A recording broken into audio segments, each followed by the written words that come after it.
I'm interested. I don't know why they're picking this, honestly. Really banking on Essence, seems like. Yeah, there's a couple chokes here and there. That Meteor course thing just tells me that it's just like, it's really slippery, which Brazil can probably take a couple misses in there.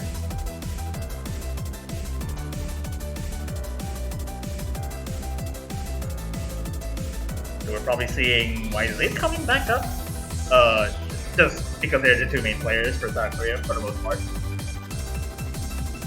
Indeed, swapping out, potentially going back to YZ1155. I wouldn't be surprised to see 0133 come out, potentially just to get time on stream. Yeah, just good to get some screen time at this point. And yeah, there we go. 0133 comes All in. right. The final player for South Korea. We've actually, I believe, seen all 4 players from both teams in this match. So it's really interesting to see come out of this, because for a lot of the teams, that wasn't the case. But 0133 making their debut for the match. Map number 5, a Rice pick coming out of South Korea. We'll see if they end up, if that ends up favoring them in the end. I'm not so sure that this is going to have been the best pick, but they have won 2 Rice picks so far. So they're certainly capable of taking this point. But already dropped. Yeah. Everyone's get their fair share of screen time, but nevertheless, still an early drop, so combo-wise, in the scoring advantage doesn't seem to give too much to Brazil right now. The only saving grace being having to drop very early. Oh, wow! Are we seeing some more lads come out of Dresser? This is an uncharacteristic performance overall from South Korea, I think, today.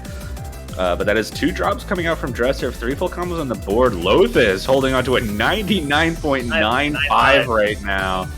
Though even with the 2 misses, Dresser starting to catch up to Silly Fangirl's accuracy. The 1 or 2 misses from Brazil is still probably going to be enough to swing that lead over. But we are halfway through and we haven't seen any misses. But that's another. Oh, there it is again! Oh wow, this is already 3 misses already, and Brazil is gonna cruise through for the first point, potentially. Yeah, I mean, that lead right now is about 14,000 points right now. Just off the back of those misses from Dresser and Lotus kind of push that accuracy, beating out 0133, and all Silly Fangirl needs to really focus on is making sure that they don't drop combo in this final third, and they could be able to snag a point and a break point at that from South Korea. And given there's a 3-miss lead for Brazil to take up, there's a little bit of buffer, so hopefully they don't get to complete. There it is! Ooh, 1 full combo from South Korea. There is no full combos from South Korea. Yeah, 2 full combos to 0 now, but the other way around from what we've been seeing earlier in this match. Brazil with a stranglehold on this pick right now as we go through the final sections. And I think we are going to actually see, but Silly Fangirl does find a drop, but shouldn't be enough to swing the point. No, oh, whoa! No! Just at the end, but Brazil holds on, just enough to take the point. It is Brazil's 4-1. done it. Brazil's done to get a point from South Korea. And what is that ratio by all of these players? I guess the mind games worked against Dresser there. You still can. Right. They could have done it for nothing, but they prove it wrong. So Indeed, seems like 4-1. What else could you be asking for? It is Brazil's pick as well, so they'll have control of their own destiny, potentially to get a second point in this match, and takes care of evening out 1 of the break points from South Korea. So now they're only 1 break point behind. They could get 2 in a row, and they're gonna have to pick for the slower unfortunately, just for no reason.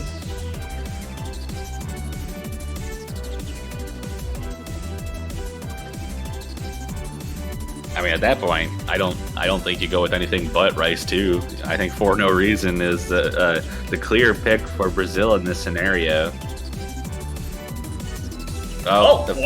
Brazil pulls Brazil on me and picks the thing that doesn't make sense. Of course they do.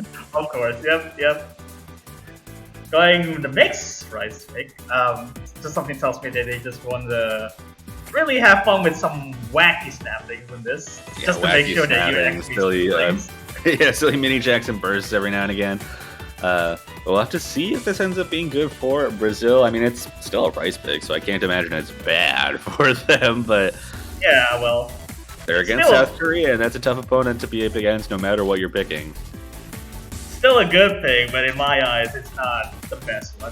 Just to get that. But I'm not sure what South Korea is gonna bring here in this case.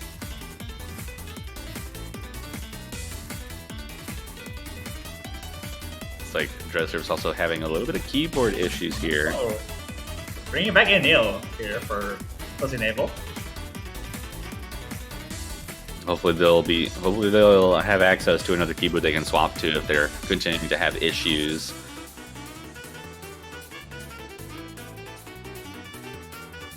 But Anil does come back in for South Korea here. I imagine this is going to be the set of 4 Dresser's been in on every single pick, just swapping out that second player. Silly Fangirl, same situation. But, you know, Rice picks pretty clearly Lothus is going to be staying in for this one. Just got to wait for them to ready up and get into pick number 6. Yeah, as far as things go, I'm just kind of worried about Reserve in this case, given the keyboard issues that they have. Not only did they had already that lag issue being sorted out, they have another issue that's coming up. So it's actually pretty interesting to see how this match is gonna go for the entire way if Brazil wins this pick.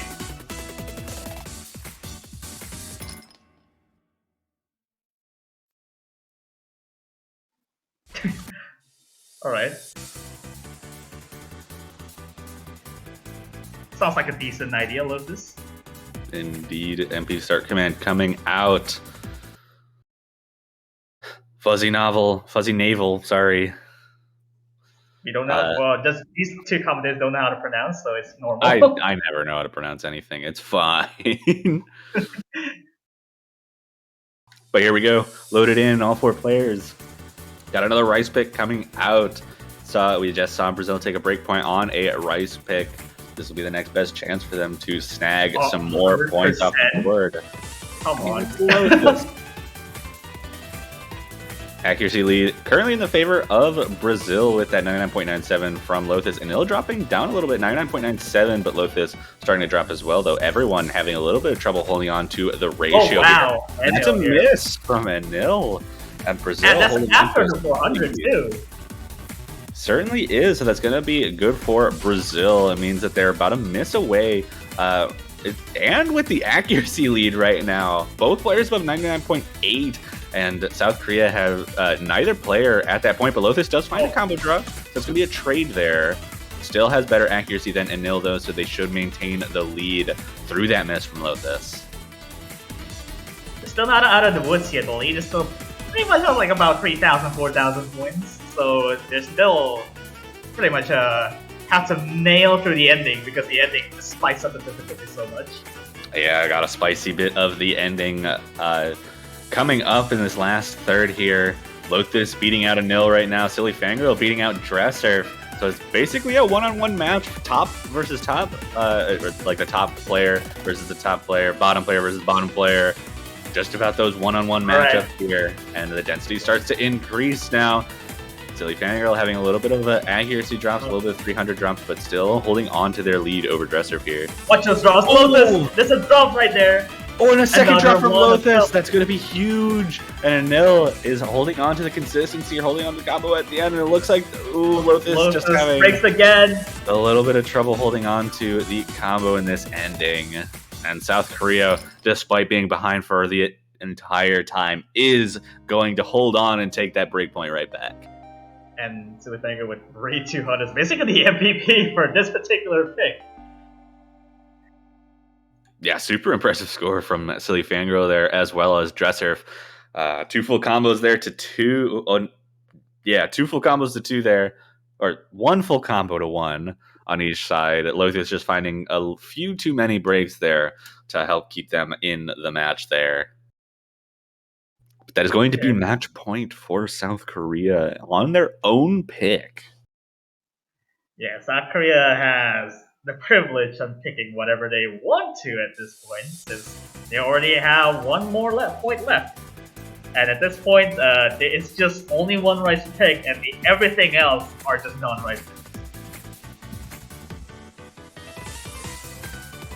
I don't foresee them going for another rice pick here, given that they lost the only one that they picked. I guess the only saving grace for no reason is that it's dense to the point that it kind of plays like a PMS chart, which you just place a lot of chords in between chord streams.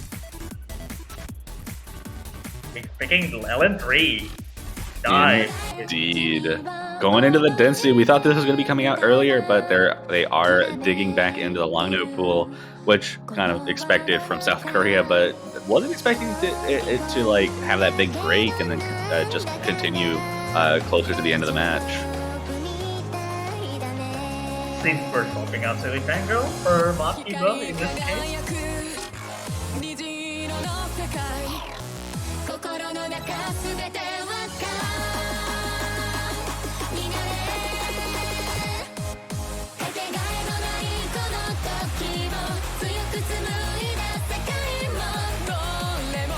Bringing back wisely into the lobby. Pretty much haven't seen in a long time after all those rice picks and the hybrid, I guess. Indeed. We also see Silly Fangirl being swapped out for the first time in this match. Tart, but EPW taking that slot. The question is, are we going to be seeing Lothus swapped out for Makiba? Because that's what I normally expect, but this is the density map. So I would not be surprised to see a player like Lothus capable of scoring very well on a map like this.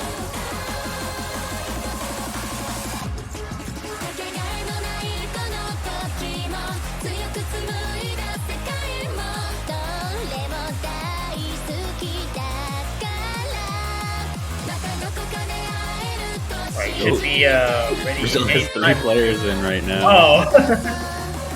It's a fair game now.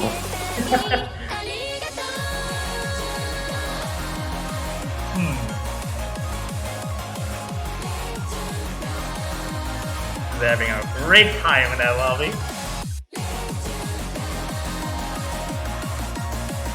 The players having a little bit of fun, talking to each other before they get into the long note density pick. And Lothus swap out. Silly Fangirl's back in with Tart. That was more of what I expected when this was picked, but we have the right teams, everyone on the right sides. MP Zerk Command comes out. South Korea looking to lock down this match with Dive with You here, but Brazil looking to get another break point and trying to keep themselves alive in the winners bracket.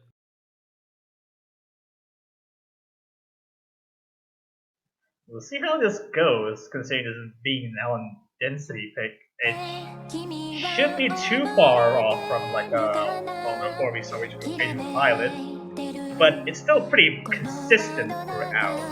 I guess in the sense that it doesn't use some really wonky snaps here and there. The early long up patterns causing a little bit more trouble for the Brazilian side there. Tart down to low 99s in this early section. Silly Fangirl holding on better than both of the South Korean players, though, so the accuracy discrepancy not too large, especially with Tart trying to build that accuracy back up now. And we're hitting the harder sections and Dresser. Yeah. Oh wow. More issues coming out. Definitely not what we were expecting. Brazil held on to a little bit of a lead, but Dresser got back up to that 400 combo very fast, and the accuracy is giving the lead back to South Korea. And that's going to help South Korea bring that lead and extend it just a little bit as we hit the halfway mark. Tart just a little bit behind in accuracy. Silly Fangirl doing very well. Dresser. Oh wow, that's a big drop by Dresser. That is a very big drop, and now the Brazilian team has the score advantage, but Dresser already back at that 400 combo. Long note maps, especially long note density maps, will do that to you. And Tart turning that mess right back again. Combo being on the bottom of that board now.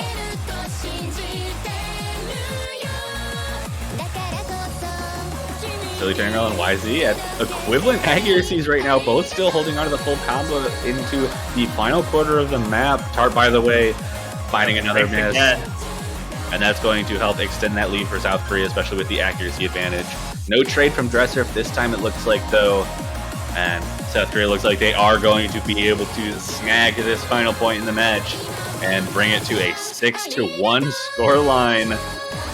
One full combo on each side yet again. YZ holding on just above Silly Fangirl's accuracy, and that is going to finish off the match. Really impressive scores all around there. Congratulations to South Korea for moving on. Still in the winner's bracket of the semifinals, and Brazil putting a valiant effort to take up a point against South Korea. Yeah, a break point at that too. So very impressive performance from both of these teams. South Korea, like you said, will move on in the winner's bracket, and they will be facing the United States next week in the winner's bracket for an opportunity to lock down a podium position. Brazil will be knocked into the loser's bracket. I need to check.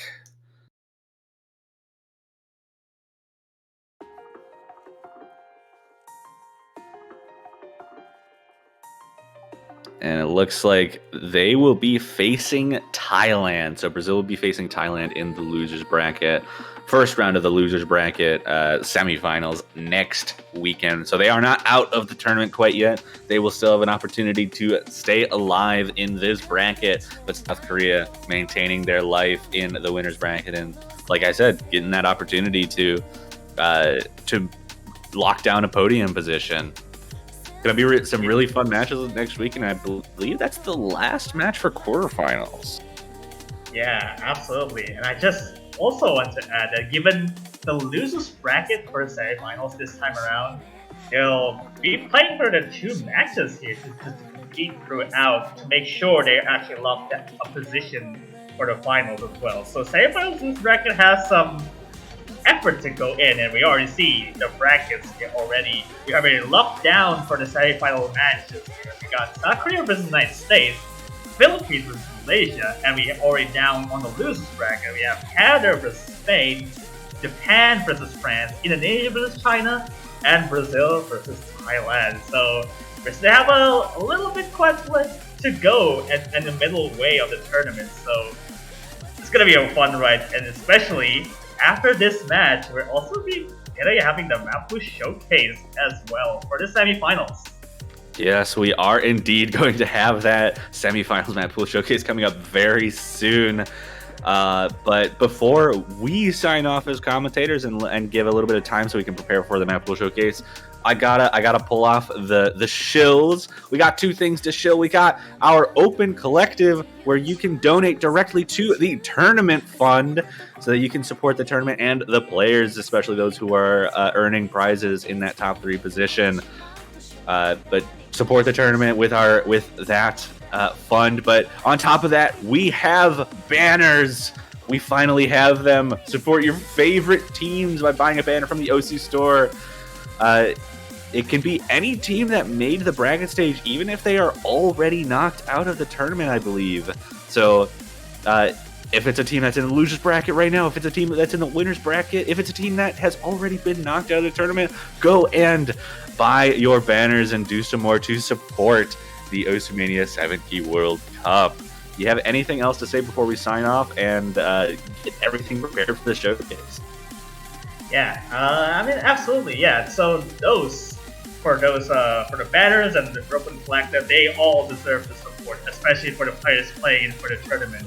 And as well, yeah, we're seeing on the Mapu Showcase in the semi-finals, although we'll be having to make sure that we have prepared everything, so we're gonna have a bit of a break before we move on to the semi-finals Mapu Showcase. Yeah, and that's pretty much it. It'll be a pretty short break, so you're not going to want to leave your seats. We'll be right back, ready to go to show you guys what these players will be playing against each other with for the semifinals. But yeah, I guess we hope to see you guys at that, and we hope you guys enjoy the showcase and next week's matches. Yeah, absolutely. And we're Mifa and also Tono Daddy also commentated this. We're be signing off.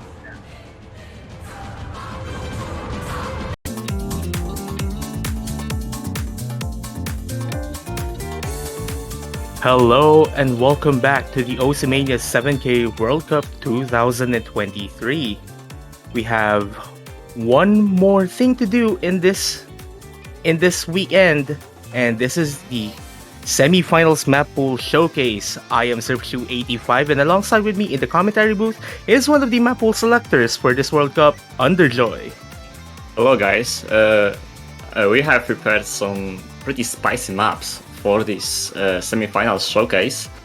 So we'll be having 14 maps, and of course they will be pretty difficult. I would say the pool this year is slightly harder than last year, but at the same time I believe our picks are more diverse than they were last year, so I think without further ado we can jump straight to the showcase. Yep, definitely a lot of diverse picks in this pool. So as you mentioned, let's get this thing going.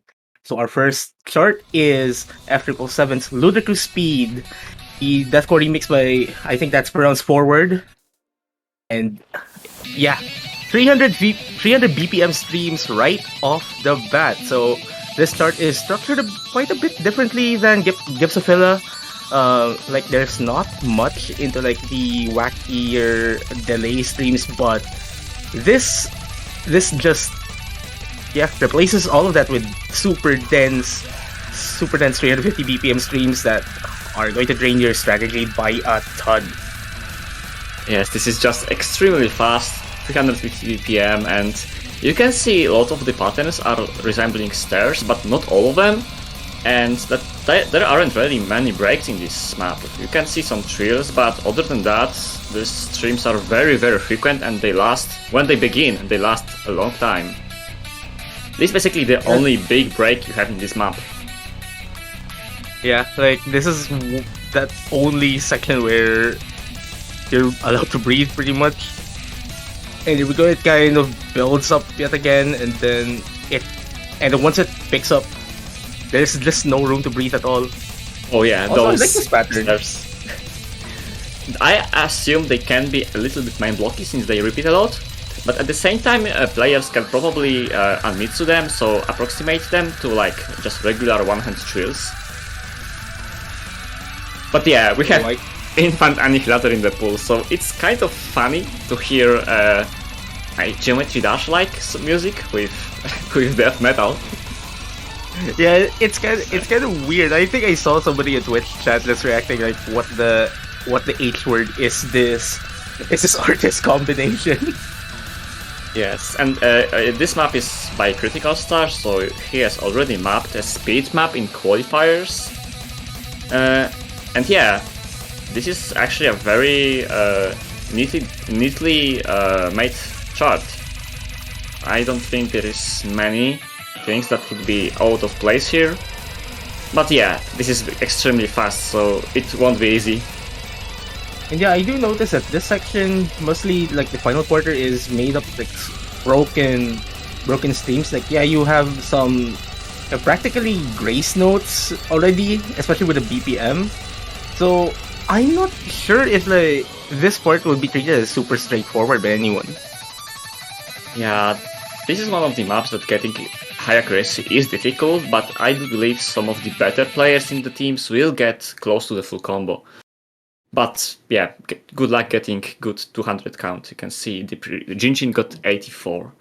And so let's go to the second map of the pool, which is also a Rise pick, and it is Shiki Cycles. I'm sorry if I pronounce it wrong, but this will be the Dance Core Stream pick for this pool, and this is 16 BPM faster than previous maps for no reason.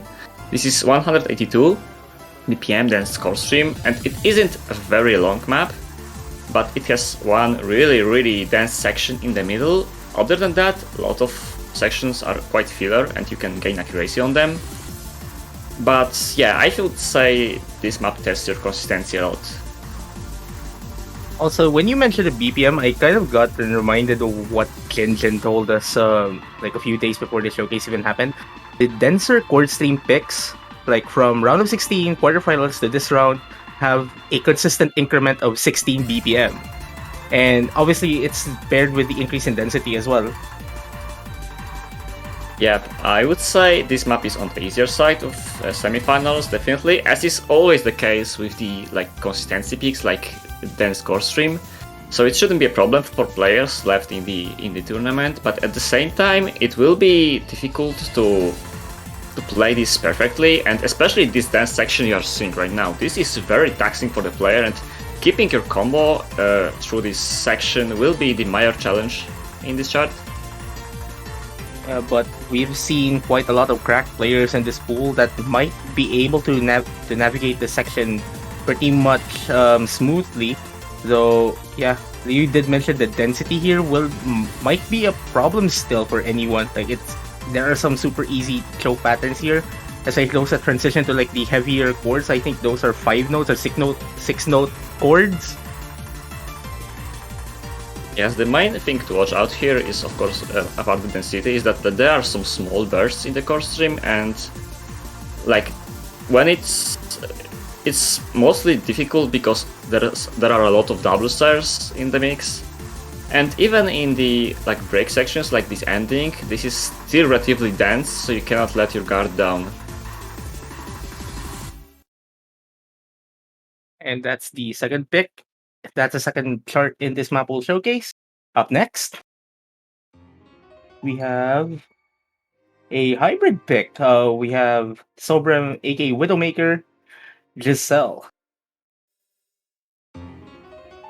So yeah, this is a featured artist reveal. We have a new featured artist, which is like debuting with this Maple Showcase, and this is their debut song, which is in the listing pretty much. So this is also the longest non-tiebreaker pick in this pool, and the longest non-tiebreaker pick since Through the Fire and Flames, which was used so how long ago now in MWC 7K? Yes, actually many people do not know this, but Sobrem, aka Widowmaker, is also known as WTRE. So he's a very known composer for BMS, and he has made a lot of songs like Schur's Theorem, which is already ranked in 7Key Mania, the Lamia 170, Mom, and there are a lot of BMS works by him. And we have also had 2 maps from Sobrem, made by this music made by Sobrem. So we had Random in Random 16 and Timur in Quarterfinals. And yeah, we are following this trend, so we have another Sobrem map. And this is, as Surf just said, the longest map in the pool. I think it's even longer than the tiebreaker. Yeah. And this will be the, I don't want to say generic hybrid, but it's probably one of that tests the consistency the most. It is pretty difficult, but at the same time, it doesn't have any patterns that will just outright kill you. More so that they will be just testing your consistency and your ability to just execute everything properly. Kind of like there was the case with the previous round's pick, so Rain Shower. Yeah, and I think it does help also that the length of this chart really will be able to test that. Though I'd say, like, at least strategy wise, like a super long pick like this might be something that either teams put way early into a match or put way late into a match. Yes, this is kind of difficult to gauge, as you probably want to. As this probably is still easier than the rest of the pool, so you may think that, yeah, okay, if I have good consistency, I can play this, but at the same time, there are some people that can get some insane accuracy here, so it's always not that easy to gauge how well the opponent will play a consistency pick, as consistency, as we all know, might change a lot. And this map features a lot of very tricky and nasty triggers, one of which we are seeing right now. So combined with the changing rhythms and BPM of the song, it is really difficult to just keep your composure through this song. And rushing a trill like this will cost you a lot of accuracy here. Oh, this section it's fun, something else. but it's fun, but it's something else. Yes, the song changes abruptly into dubstep or whatever you call this. But yes, that's just Giselle for you. Really captivating that's song.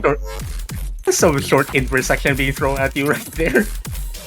Yes, this map is, by the way, 8 stars, and this is mostly because of this part, because as we all know, flams and long notes make for a high star rating, but of course this is not the highest star rating we have in the pool. Okay, so we'll be talking about that later.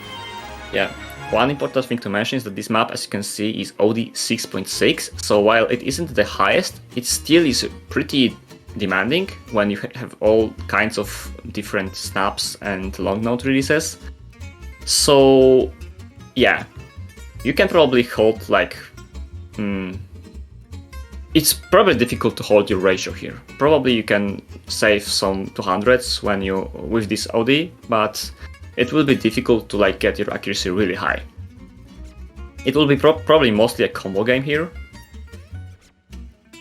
but it's still pretty difficult to combo regardless. Yeah, no, that was just a pretty nifty release, a release/coordination section that we just got through. And now I think pretty much this chart, like, would it be right to say that this feels like more like a mini tiebreaker of some sorts? Yes, I would say it's less aggressive than tiebreaker, that's why it isn't one.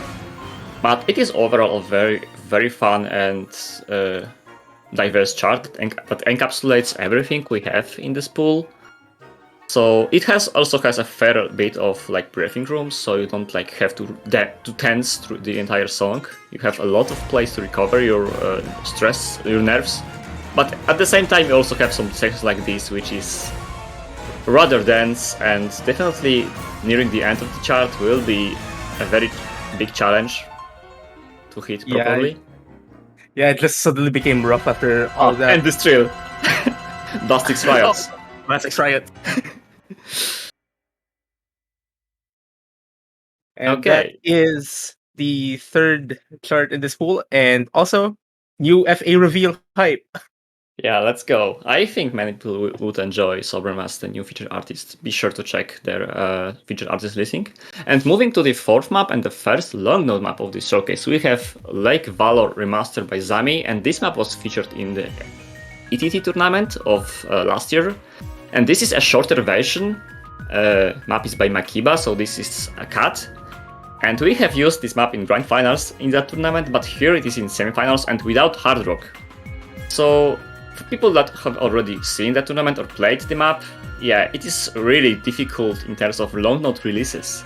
So this is where the map pool splits from long node control into the release, and the releases are really, really heavy in this one. Yeah, the change in philosophy for the release picks coming off the previous round, which was Jirokoji no Hitoritabi.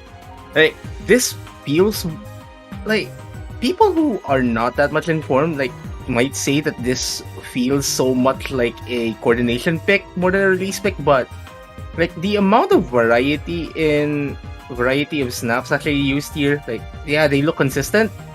Also, you just have that this section here. Yeah, it's pretty interesting to see how teams will be strategizing around this pick this time around, because the last round, like, it's easy to combo, easy to act relatively. Now here is just like, do your players have enough finger control to deal with this? Yes, and this probably is more difficult than the last year's map, Snowy, and this stems both from the fact that it is much heavier in coordination and the fact that it is actually pretty intense. So the star rating here is 5 point something, almost 6 stars, and Snowy was 4 point something. So this is not only long node heavy, but it's also pretty fast. And those faster 1/4 short long nodes may trip up some players. And probably this is on the harder side of this pool, which is honestly not often seen for long node release picks. But yeah, this is long node 1 and one of the harder long node release maps in this pool. Now, up next is another Rice chart. We have Tenchi's Electromagnetic Retribution, and this is the lighter but faster chord stream pick. This clocks in at 204 BPM, Well, there's nothing really much to say about this chart, especially that this is just plain straightforward chord stream patterns. Also, you have to note, like, there's this middle section here where it's practically a break. Like, there are a few long notes placed here and there, but like it's not too technical per se. Then after the break, everything just ramps up. Yes, also another nice background. We have caching for the second time, something for Genshin Impact fans. Anyway, going back to the map, yes, it is also one of the, I would say, easier maps of the pool as core stream maps go. Though 200 BPM is already pretty fast, and combined with some small bursts in the middle section and the trills, this will be not as easy and not as straightforward to play as the previous map, I believe.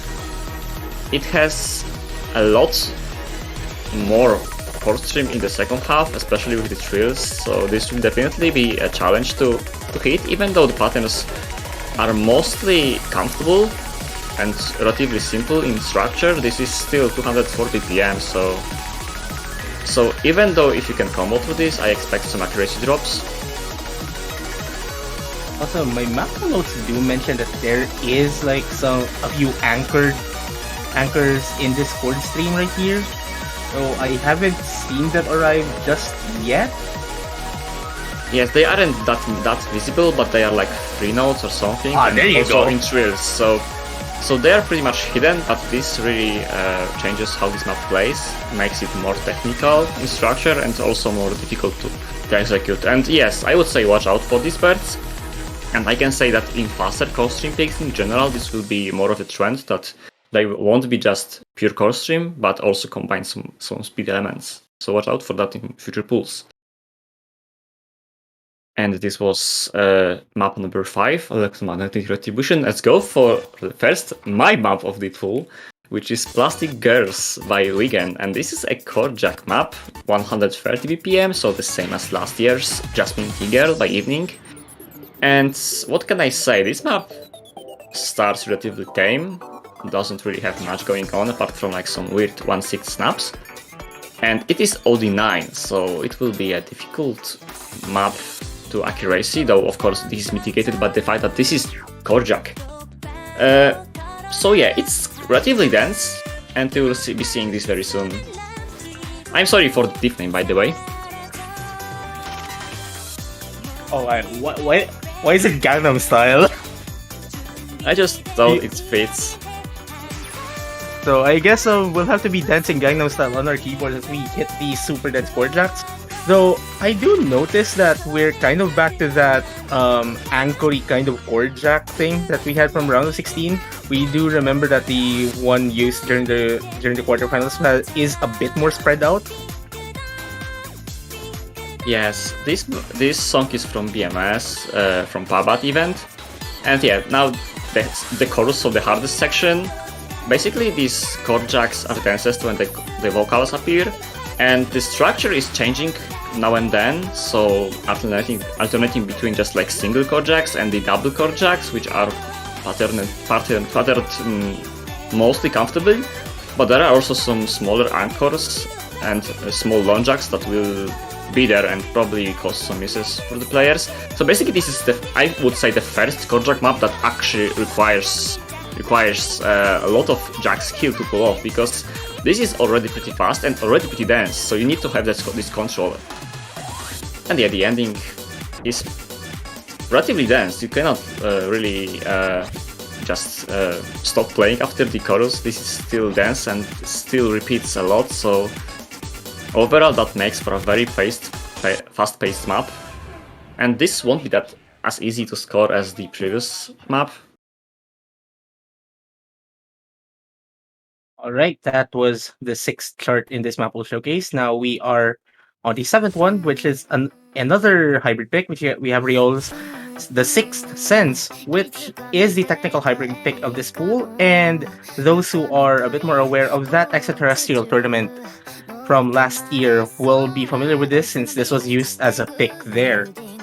Now this chart features like a few anchors here and there, like a few bursts and some jack sections. Plus, like, like I'm pretty sure I remember, like around more than halfway through the chart, there's this one spacebar section that, yeah, Yeah, this is the definition of freeform to me. This is basically Remorse, but even more chaotic, and it lasts longer, so this is 3 minutes. And while the OD is relatively low, this is very, very easy to just misread and not hit the patterns. It is not that dense, but it has some really nasty sections. This is the first of them, so you can see lots of flams and mini jacks mixed with long notes. So these transitions are really challenging, but this also flows really well. So it all around makes a very flowing and very fun map to play. Now, I do notice that this pick is double the length of the two previous technical hybrid picks, which were Colors and Remorse. Both were practically TV-sized charts, so the teams might have to try to look into working the drain time of this chart into their strategies, especially that this is definitely longer. Like, there's more opportunities for the teams that are prone to choking to recover, if anything.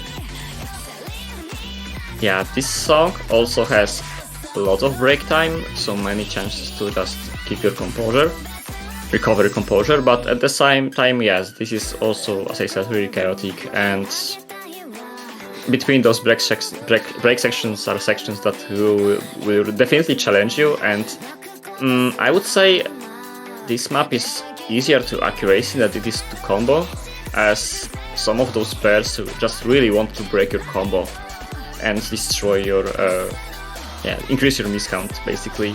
Both those awkward mini jacks and basically the weird rhythm that this chart follows.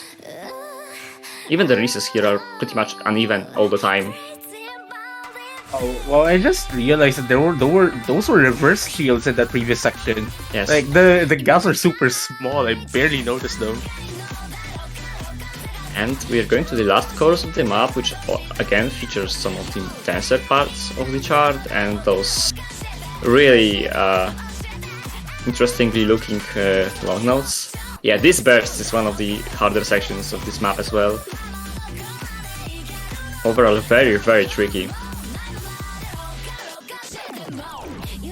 Yeah, that's a super rough section right there, and it just won't stop until it ends. This probably isn't that hard of a pick, but definitely will be one of the more stressful maps in the pool. And I don't think people will readily pick this as first pick. Maybe after they have exhausted some other options, but not as a first pick. That would be interesting to see. And another map, but probably you should introduce it, Surftrue. We have Mayosotis by MTU, and this is a remix by one of the members of the featured artist band Millie. And this is our LN coordination pick. Also, if you do notice that the diff name contains the names Maple and Jinjin, this is practically a collaboration between me and two of the Maple selectors in this pool. So yeah, like unlike my other LN coordination picks that have been featured in the previous World Cup since 2018, this is like super rough. This is not designed to be easy at all.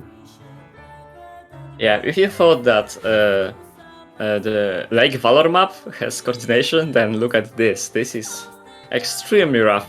Probably reminiscent of Avril the 14th, the infamous map from one of the previous MWCs.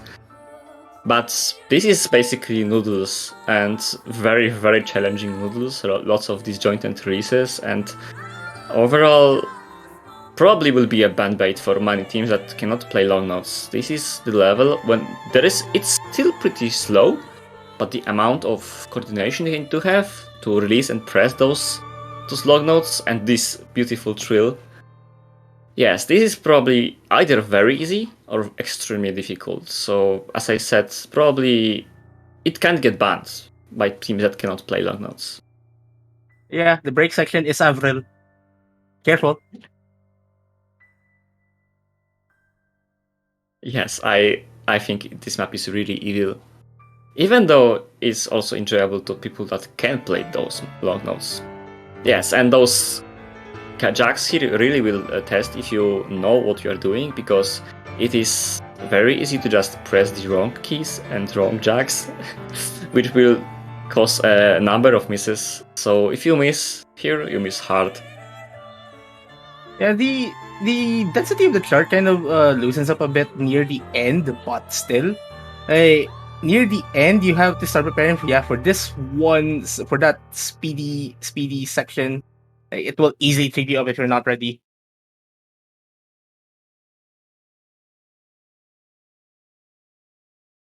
So that is my map ads for this pool. Up next is another long note pick. And this is the density pick of this pool. We have Lime Replicate. This, as far as I know, this is a collaboration between Jinjin and Kobe, if I'm not mistaken. Yep, that's right. And this is like usually with your Ellen density picks, this is like super straightforward. Probably place like your good old chord stream chart. Obviously, this is super dense already, and we're at 170 BPM. Yes, this chart is honestly one of my favorite charts in the pool because it is so neatly executed. And the long notes here are really dense, the PM is also pretty fast, but the patterns are so incredibly pleasant to play. Like, if you join Kobe and Jinjin for a collab, you are bound to have some extremely pleasant, though difficult of course, patterns, but probably this will be the most Rice-oriented pick of long note spectrum of the pool, if I can say so. So you don't really need to play long notes that well in order to play this, but you need to read this. So with this density, it probably will be the challenge to read this. The OD here is 5, so the lowest of any long note map in the pool. That definitely helps, and as you can see, we already have 3000 objects in the half mark of this map. Yeah, and a smaller Rice section just as a break, but as with the rest of this chart, like, you don't really want to play. Like, yeah, you could, I guess, play them like Rice, but you don't really want to do so. Again, like, the OD5 setting will be helping a lot of these players, like, at least make sure that their hits are within reason, like, also their releases, but still, like, the density is making up for that as a compromise. Yes, one thing I would say is that this map is far less mind blockable than the map from the previous year. So Go Fun from Flexo. This is way more straightforward than that map. And it ends with a very beautiful flam. And this was the long note density map of the pool. And next up is the 5th Rice pick, Leaf Chronostasis, map by PWHK. And this will be the mixed Rice pick. And this is one of the harder maps in the pool, I assume. This is very fast and very tricky to play, both because of the speed, the density, and the amount of mini-jacks and verts that are here in this chart. This is really difficult. Oh yeah, like, I think this is like one of those charts that I haven't really taken a close look at, but mini-jack with the spacebar, why? Yeah, and this is only the beginning. The second half is way denser than this, and you can already see some pretty nasty trills. So this BPM and this density already are kind of between the core stream peaks, but this chart has a whole lot of going on in the second half, and yeah, this is extremely hard to execute now with a delay section, and later we will be seeing some denser core stream with a lot of mini jack. So there are some very nasty transitions. One of the riskier picks in the pool, that's for sure. Yeah, this speed part on the left hand. That's awful. Yeah, this is the stage of the tournament where the Rice picks get really difficult, and full comboing this map will be a huge feat. Yeah, this transition as well. If you miss on this, you're guaranteed to drop a lot of accuracy. And now the second half, which is, as I said, dense core stream, and we'll be entering some really difficult mini jacks, and there will be even a 1/3 section. I mean, at least it's just on one hand, like the mini decks on one hand, but I don't think that even helps at all. Yes.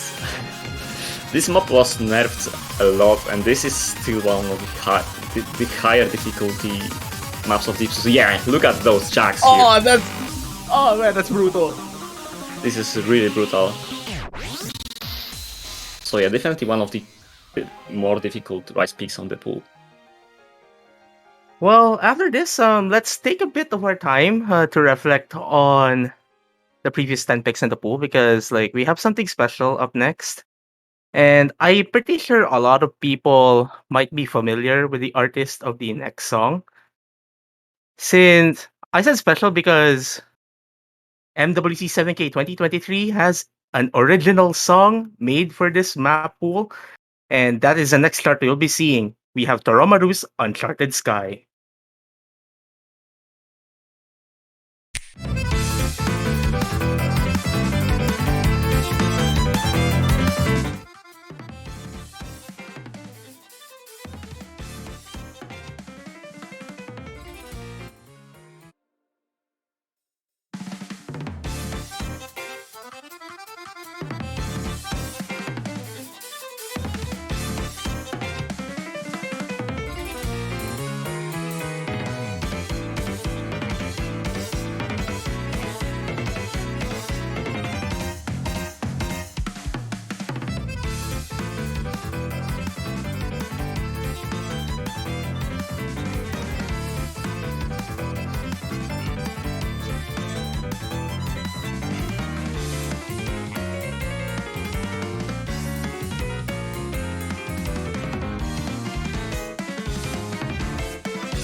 And that's the OC original song, probably the first one in this World Cup. Toromaru's Uncharted Sky, and this is a chart with a collaboration between Underjoy and Jinjin, the primary technical pick in this map pool. Yes, although Sergio said this is a technical pick, and I of course agree with him as I made half of this chart.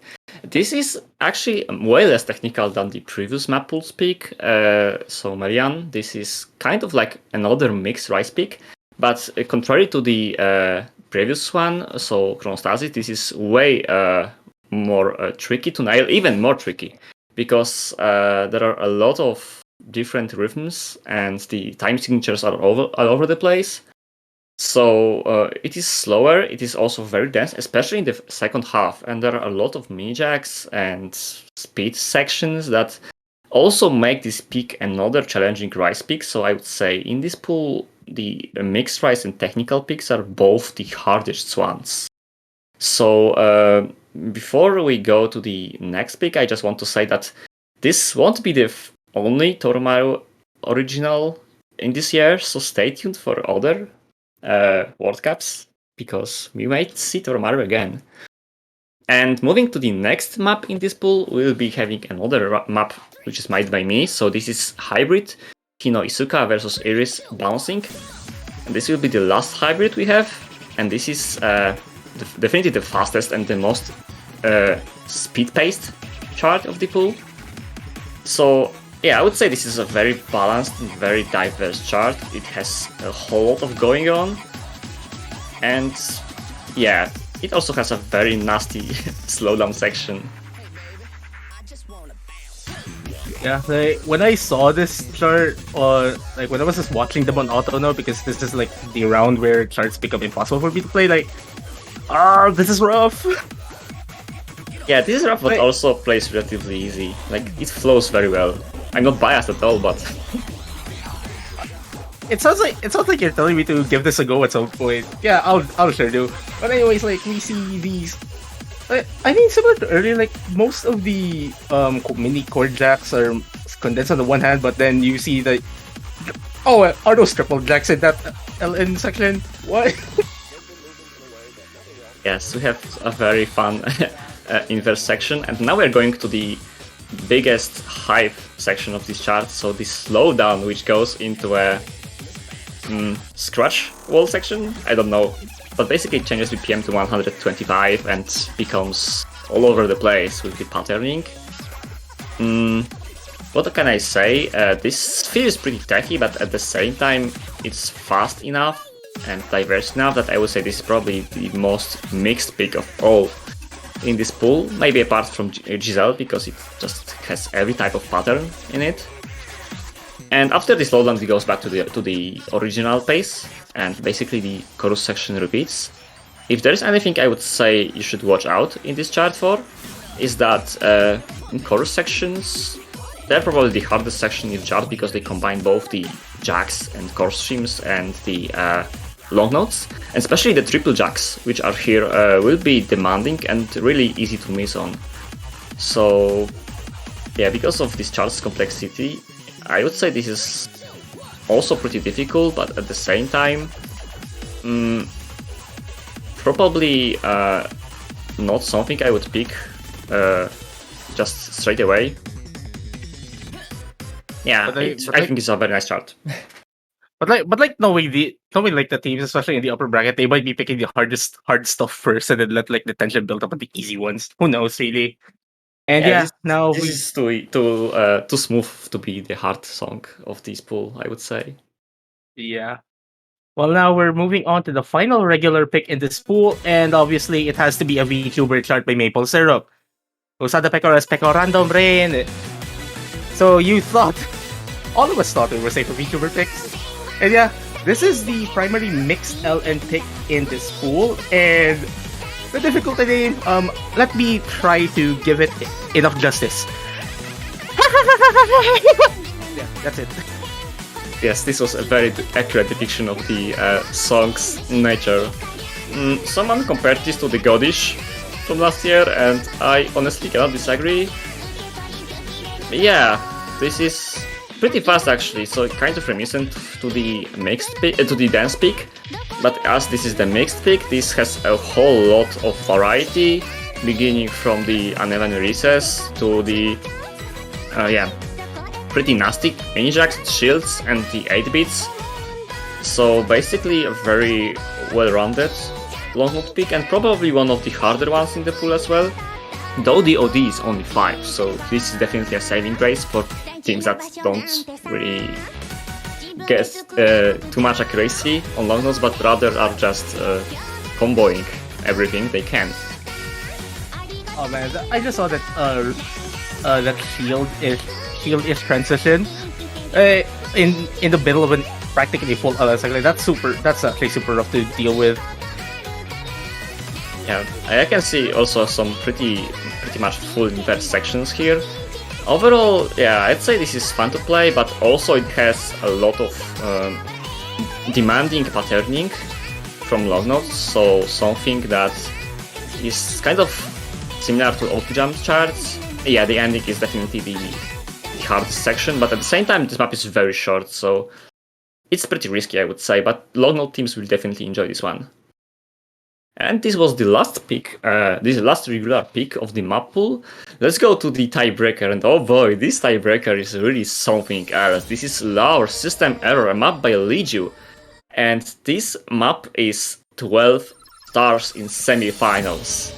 Yes, that's right, this is 12 stars already. And the object count is 7,227. Don't ask me why I know this, but yeah. Anyway, It's calculated. it's calculated. Okay, of course this is inflated because you can manipulate the star rating as you want, so it is not actually that hard. But this is much harder than last year's newspaper for magicians. I would really say this is kind of like finals level and even slightly above. So this is basically Leju's. Leju went just ham. Magnum opus. Yes, that's what I wanted to say. Leju just went ham on this map, and this map has been nerfed 10 times already, and it's still really difficult because it's really fast. It's 200 BPM, it's Psytrance with a lot of different patterns, these log notes, already boosting the star rating, and basically this is really brutal. It has all kinds of different and difficult stuff, and yeah. Yeah, this is rough. Like those LS, they look like stairs, but they are practically brackets at this BPM. Yes, Leju is known for just coming up with the craziest kinds of patterns possible, and this is the case for this map. But of course, this is also Psytrance, so we can expect a very solid and demanding pace of 200 BPM. Course sims that are pretty comfortable, but they are just very unrelenting, and yeah, it also changes quite a lot throughout the duration of the course sims, so a lot of different patterns, and going into another long note section, which is honestly kind of a brother, because the next sections are even more difficult, like this one. Ah, that's beautiful. That's beautiful. Yes, this map is beautiful. Honestly, this is extremely fun, but at the same time, it is very demanding, so I would say this map is one of the reasons you should learn to play 7th key, just to be able to enjoy stuff like this. And obviously the break section just had to have like one hand inverse. Yeah, that's the break section. Yes, And it transitions to this where like, you have your left and okay. Forgot about this section. Yeah, this map is really crazy, and it also has even some coordination elements, which is pretty amazing considering that this map is so fast-paced. But as I said, this is way more difficult than newspapers for magicians from last year, and more diverse. But honestly, I think it is a good thing. This tiebreaker is really the final test of players' prowess in this round. Now you really mentioned that thing where these are the types of maps that these are like the maps that you really want to learn 7K for. Like these stuff are like super rewarding to play. Like, please play 7K, it's fun. I mean, at the first glance, it's probably more scary than fun, but trust me, those patterns are delicious, but yeah, you also need to hit them. You also get the free trip to space every time you post a score on 7K. But anyways, like let's go back to this chart, and we're still 3/4 through it, and like I felt like it was already eternity of notes already that fell through. Enjoy this break where it lasts, because the last sections of this song are something else, and truly, maybe not 12 stars, but oh yeah, this is one of them. Nice build up to the last section. Yeah, that break section and then transitions is like it transitions like a mini jack section, and okay.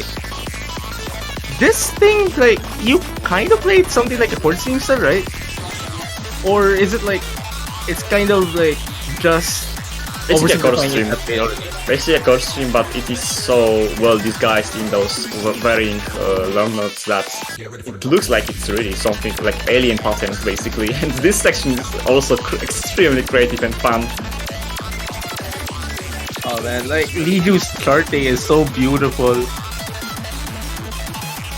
Yes, the map is nearing this completion, but yeah, you are still greeted with 200 BPM dense chord stream. and the last section is underway. Yeah, basically just the outro to the song. So really a lot to uncover in this Oh yeah, map. everybody's here. This last That's everybody's here. I really hope it won't mess up with players playing this tiebreaker like in a match setting. So that's one team could lose the advantage right on this stair. This would be a tragedy, but it's possible. Yeah, so you said it is possible to play those stuff. I mean, you could just look at the players remaining in this World Cup. So good luck to everyone remaining. All the teams remaining has quite a lot to take in. And obviously for us plebs just spectating them, we do have something that we could do to support them. The Osumania 7K World Cup team support banners are up on the Osu store. Please purchase them if you want some profile decorations like throughout for the rest of this World Cup. And the proceeds will be going to the prize pool. Be sure to support your favorite teams and good luck in this map pool. There are like extremely strong teams left in the tournament, so we have of course to deliver maps of appropriate difficulty. Oh man, play semi-finals. We're about to enter like the final stretch of this tournament, and it hasn't felt like it hasn't even felt like we've just started. Like it just feels like like oh man, I'm gonna miss this feeling even once the stream ends. But we'll have to see. We'll have to see what happens in the coming weekend. So, any final words from you, Underjoy? As I said, good luck. The map will be available soon to download, and yeah, that's basically it. If you have any comments about the map pool, be sure to check the map pool feedback and leave a couple of words for us. And that's it for us. That was Underjoy in the booth, and this is me, Sir285 for the Osumania 7K World Cup 2023. See you next week for the semi-finals.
Let's